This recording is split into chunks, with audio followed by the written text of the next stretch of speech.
Alright, so the Game Award 2023 nominees have been announced today, and there's a couple of categories I wanted to talk about. And also, of course, we have to talk about Game of the Year because Final Fantasy XVI did not make it as a nominee in that category. And I think there's a few reasons for that, which we're going to discuss in this video. And then, of course, we're going to do some speculation on Final Fantasy VII Rebirth and whether or not it will be at this year's Game Awards. So if any of that sounds cool to you, feel free to click the like button, throw some confetti in the air with that thumbs up. And if you'd like to stick around, you can subscribe as well. I've got a huge back catalog of videos you can check out, and I also make short form content here on YouTube Shorts as well as TikTok if that's more your speed. But starting off first, I have to quickly gush about Tekken 8. They had their final base roster character reveal last night, and her name is Reina, and she looks sick. Oh my gosh. She has the fighting style of something called Taito, which I guess is an actual martial art that people practice. I guess it's incredibly difficult to learn, but she's also got some Mishima style moves in her moveset as well, and she's rumored to be the daughter of Heihachi, which means she's the sister of Kazuya and the aunt of Jin. And for those of you who don't know anything about Tekken, I probably sound like a crazy person right now, but trust me, this is some really cool stuff. So looking at her moveset, she's got like some stonehead moves in there. Her heat finisher looks sick. She just basically slams you down on the ground, tosses you in the air, and then punches you into a wall. She looks incredible. She sounds awesome.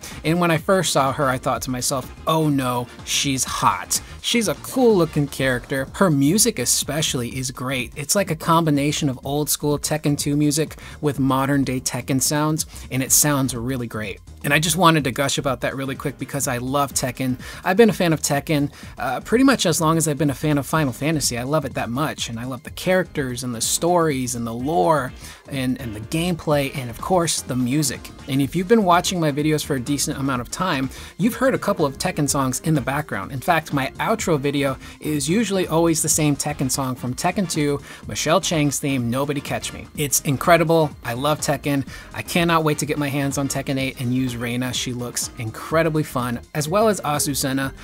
Everybody in that game just looks sick, so I had to gush about Tekken really quick because I don't normally get a chance to talk about that. But with that out of the way, we're going to go ahead and move on to the Game Award nominations. And we're going to start off first with Best Performance. Now, there's a number of amazing people nominated for this category, and performance in video games has come such a long way from, you know, the previous days of having super cheesy Resident Evil dialogue that just sounded really B to C movie-ish. But you have some really talented people entering the world of video games and bringing these characters to life. And looking at the nominations, this to me comes down to two people: Ben Starr as Clive in Final Fantasy XVI, and Yuri Lowenthal as Spider-Man / Peter Parker in Spider-Man 2.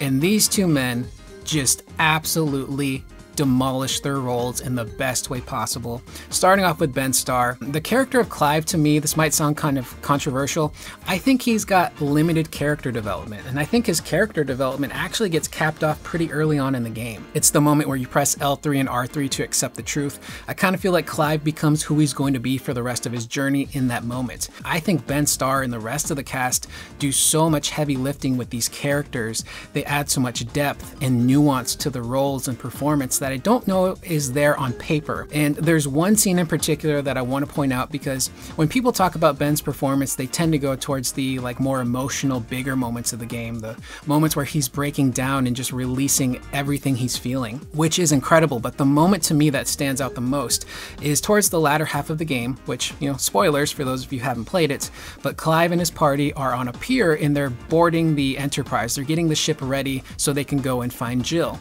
And there's this army of Akashic monsters about to storm the pier. And Clive in that moment is super nervous and he's scared, and he doesn't say anything. He inhales and then he exhales. And with that one single breath, you can hear a wide range of emotions in Ben's voice that depict what Clive is experiencing right now.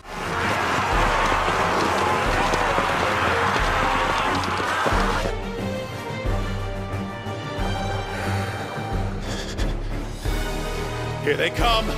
Fear, anxiety, but strength. He knows he has to be strong against this army so they can go and save Jill. And hearing all of those emotions in just one singular breath That's incredibly difficult to do. And voice acting is already difficult enough when you can't always rely on your body and your face to convey what you're saying. You gotta do it all with your voice. And he absolutely nails that role. And jumping over to Yuri Lowenthal, he's playing different versions of Peter and Spider-Man in that game, and he makes every version feel nuanced and different. You know, without getting too heavy into spoilers, there's some young teenage Peter Parker stuff. There's current day Peter Parker. There's the, you know, edgier Venom-ish Peter Parker, the symbiote Peter. And Yuri does such a fantastic job in that role, and he also has some really heart-wrenching, emotional moments in his game. And that man just puts his whole ussy into it, into that performance. And Yuri is hands down my favorite Spider-Man.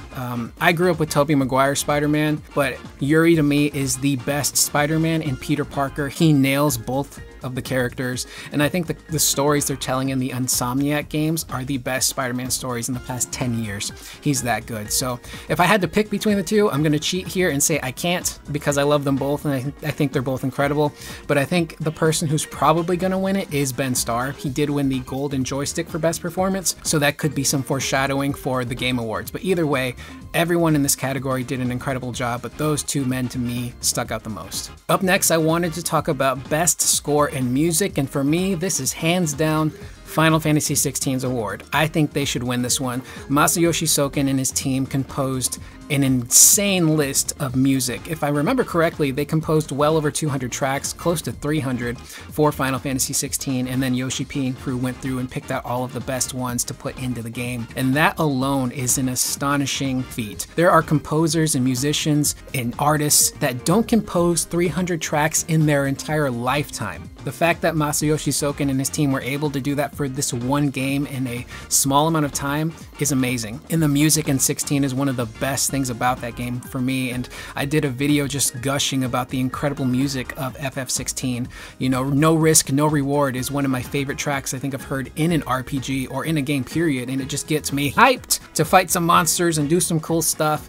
And I think hands down 16 should get this award. It's an astonishing soundtrack, but again, music in video games, you know, it's so subjective. I don't really know which way this one's gonna go. And the last category I wanted to talk about is, of course, GOTY, the Game of the Year for this year's TGA's 2023. And if you look at the list, you will notice that Final Fantasy XVI did not make the GOTY nominees, which I think there's a couple of reasons for that, but I know that when people see this, a lot of the people, especially who hate 16, and again, I lean more towards not liking it, but I think a lot of people are going to feel vindicated, like, yeah, 16 didn't get nominated, it sucks, it's a terrible game, Square Enix flopped with this one, it didn't even get a GOTY nom. I don't think it's that at all. I think the real reason 16 didn't get nominated for Game of the Year is primarily because it was such a stacked year for gaming. You know, I'm looking at the list right now. You got Alan Wake 2, which came out and just blew everyone away. Baldur's Gate 3, which was like a ninja that just appeared and took over the internet. Spider-Man 2, which is one of the best, if not the best, superhero games ever made. Resident Evil 4, an incredible, damn near perfect remake slash reimagining of an already damn near perfect game that revolutionized gaming. Super Mario Wonder, which of course is revolutionizing that genre of gameplay. And then you got Breath of the Wild, which is Legend of Zelda. People love those games. And if a Zelda game comes out one year, it's gonna get nominated for GOTY no matter what.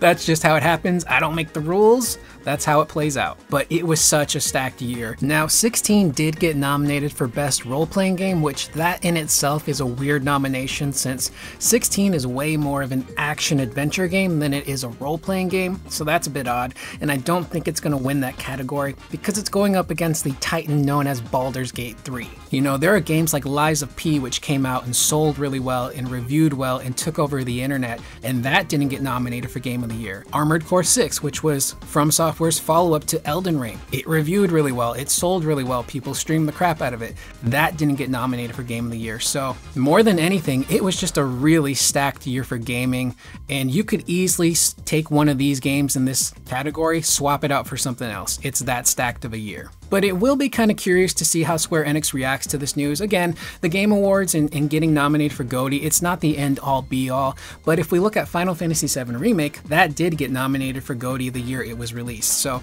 I am going to be kind of curious to see how Square Enix reacts to this and whether or not it's going to be a big deal or not. And the second reason why I think 16 didn't make Game of the Year, and this is purely anecdotal from what I've seen on MySpace on the internet, but I kind of feel like Final Fantasy 16 just kind of came and went. The hype and build up to 16 was big, it came out, a couple of weeks go by, and then I felt like no one was really talking about it, at least within my sphere of gaming. It kind of just felt like it showed up, people played it, and then they moved on. So I don't know if 16 is going to really have that staying power that a 7 remake did, or even things like Breath of the Wild, or Baldur's Gate 3, or Resident Evil, which again, that's going to be different for each person. And if you look at a lot of the critic reviews of 16, a lot of them have the same problems that I did. Pacing issues with the story, lackluster side quests, and RPG mechanics that honestly just feel like an afterthought. So clearly for a lot of people, including me, Final Fantasy 16 was just too inconsistent of an experience to make it into the Game of the Year discussion. But as far as the actual awards go, I think that Game of the Year is going to come down to Breath of the Wild and Baldur's Gate 3, the industry darling versus the surprise hit of the year that took the internet by storm, and I still see clips of both of these games going viral online almost on a weekly basis. But in terms of the category itself, for me, this comes down to two specific games, Spider-Man 2 and Resident Evil 4. I'm going to start first with Spider-Man because that really truly is one of the best superhero games I've ever played. From the top to the bottom, gameplay, story, writing, performances, combat, traversal, holy crap, the traversal in Spider-Man 2 is some of the best traversal in any open world game ever. And that might not be fair to say because it's Spider-Man, and the character just perfectly lends itself to that type of traversal system, but swinging around New York, web zipping everywhere, double jumping, and using your web wings to fly around, the sense of speed and velocity in that game is unmatched. And sometimes I'll just boot up the game just to swing around the city and not even fight bad guys. It's that much fun. But the combat itself is also very fun and addictive with the different abilities you get for Peter and Miles that change all the way up until the end of the game. So you don't just have one set of abilities, you get so many different ones as you progress, and you get all the gadgets and these really cool finishers and super moves and fighting alongside other characters. It's just so much fun. Now the one knock I will give on Spider-Man 2 is I did run into a lot of bugs in the game. None of them were game breaking, but some were just really goofy, like characters getting stuck in walls, NPCs reacting weird, some NPCs just sliding across the floor with no walking animation, some enemies sliding around in battle, some really goofy stuff that could have been alleviated maybe with another month of polishing, but they had to get that game out. And another thing I really appreciate is playing as Peter and Miles feels completely different. Whether you're fighting or swinging around the city, they feel like two completely different characters. But for me, my personal game of the year, it's Resident Evil 4, baby. Of course I'm gonna pick RE4. I'm a huge RE4 fan. I'm a huge Resident Evil fan. And that game to me took the impossible task of taking a game that was already perfect and revolutionized gaming as we know it and managed to make it just as good, if not better. The combat is so much fun. Shooting a guy in the face and then running up and kicking him or suplexing him never got old. Exploration, getting to a new area, solving new puzzles, encountering new enemies was so much fun. The boss battles were super hype without being overly over the top. The story was fantastically well written and reimagined to add even more emotion and depth to the character of Leon and what he's going through and all that trauma he faced from the previous games. The music setting the tone just right, whether you're in battle surrounded by a bunch of ganados or you're exploring a really creepy part of the castle. The performances from everyone. I actually think that one of these snubs here was Nick Apostolides, who voiced Leon. I think he should have been nominated for Best Performance. I think he did a fantastic job. And then of course you've got the DLC, which has Ada Wong, and that's only $10, and it's giving you at least like 4 to 5 hours of new content that is so much fun, that blends in with the main game, but also feels kind of of like its own unique thing too, with the, the spy thriller aspects of Ada Wong and her arsenal of weapons and different abilities that Leon just doesn't have. And also the pacing of this game, as well as Spider-Man 2, are top notch. Spider-Man 2 in particular, that game just is paced so well. My full playthrough of the game, doing all the story stuff, getting all the costumes, doing all the side missions, all the collectibles, took me 29 hours, and it felt just right. Because sometimes you play a game and it's got side quests that are super long and repetitive, and they're not very varied in the type of side quests that they are, and you're just doing them over and over and over again, and you're like, I'm not getting anything out of these side quests. Why are they so boring? I feel like nothing's happening. There's too many of them. It just gets out of hand. Spider-Man 2, just to jump back to that really quick, has the perfect amount of side quests and activities to do. And the thing that I really love about the side quests in Spider-Man 2 is that once you start to reach that point where you're like, okay, I'm kind of tired of these, the game does something to freshen them up so they feel fun and exciting again. And by the time you reach that part, you're pretty much done with those side quests for the rest of the game. So that's really cool. But again, Resident Evil 4 for me is my personal game of the year.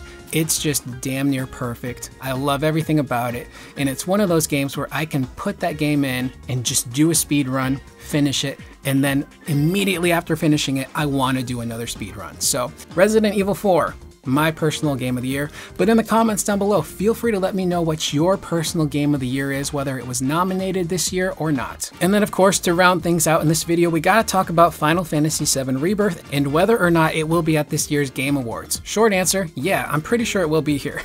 And I have a couple of reasons for that. A, by the time we get to the Game Awards, Final Fantasy VII Rebirth will be a little over 2 months away, and Square Enix is gonna wanna start kicking their marketing into high gear at that point by the end of the year. And what better way to do that than to have a new trailer at the Game Awards? And I'm hoping that trailer sheds a little bit more light on Zack's combat in particular. I don't want to know too much about the story stuff. I just want to see some combat stuff. And also, I think they got to introduce Sid at this point in time. Again, the game's getting super close to release. We got to see something on Sid. We have to see more and hear more from Vincent. So I think that's what the trailer will most likely be at this year's Game Awards. And secondly, Jeff Keighley seems to have a really strong relationship with Square Enix. If we look at this year's Summer Game Fest, Jeff gave that big, hyped up grand finale moment spot to Final Fantasy VII Rebirth's first official gameplay trailer. And if we look at the Game Awards from last year, he gave that same exact treatment to Yoshi P in Final Fantasy 16. So Jeff clearly understands the weight of these Final Fantasy games and how loved they are and how important they are and how big they could potentially be. And Jeff loves his exclusive. So if he can get an exclusive trailer for Rebirth at this year's TGAs, he's gonna do it. And again, this is an event that gets millions upon millions of eyes across different platforms every single year. Square Enix would be crazy not to take advantage of that. So I fully expect Rebirth to be there with a new trailer, and maybe they'll have Naoki Hamaguchi show up as a presenter as well. We'll know more for sure once we get closer to the Game Awards itself, because on Twitter they usually rattle off a list of all of the presenters and people who are going to be at the show. So we'll have an answer for sure there. But that is the video. It's much longer than normal, but I had to gush about a lot of different things in it. Let me know in the comments down below, what is your personal game of the year? And do you think there were any snubs this year in any particular category? I'm Curious Corduroy. I will see you guys in the next video. Please remember to always be excellent to one another.